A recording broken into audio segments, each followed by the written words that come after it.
There's a difference between a cosmic war and a holy war. A holy war is a very real conflict between two armies, between the adherents of two rival religions who are fighting it out for supremacy. A cosmic war certainly has a very real aspect to it. It has a very real bloody component to it. But it is also a war of the imagination.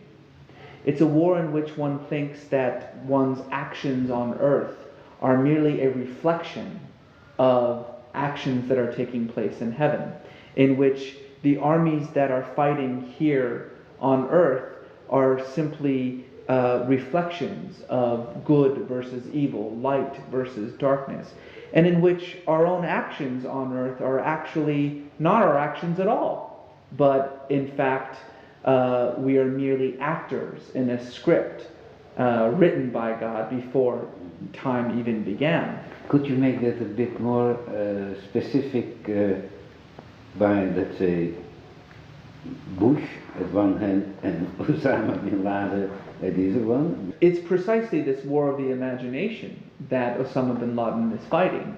He's not fighting a conflict that has any kind of real or measurable goals involved. Now, that's not to say that bin Laden is not goalless. He has goals, but his goals are so absurd, so ludicrous, so utopian, that even he understands they're impossible to achieve in this world. To get rid of all nation states, erase all borders, and to reconstitute the globe under a single caliphate, this is absurd. It's ludicrous. It's too laughable to be taken seriously. And yet we take it seriously because for a whole host of reasons, and many of those reasons are self-serving more than anything else.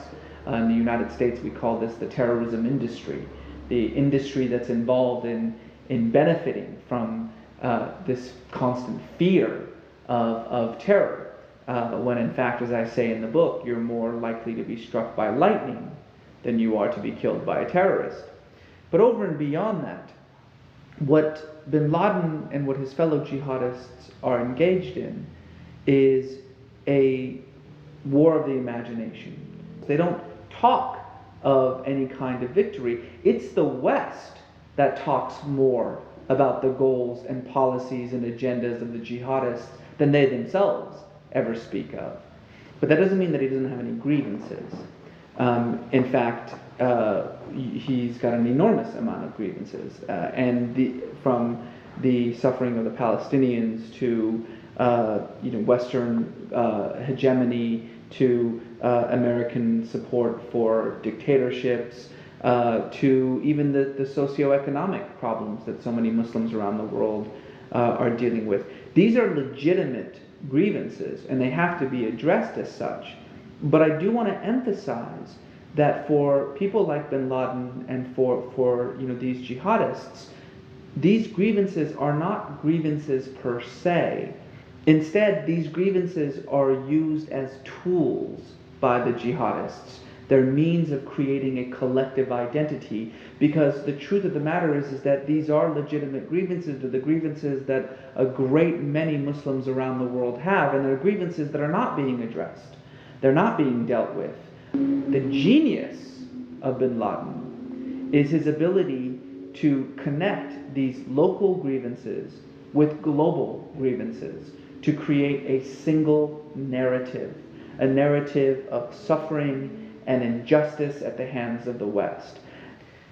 Now, what's important to understand, however, is that the way that you deal with a cosmic conflict is precisely by dealing with those grievances. You have to bring the war back down to earth.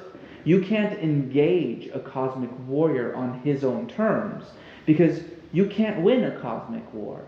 This, to me, is the fundamental problem of the war on terror as it was conceived of by the Bush administration.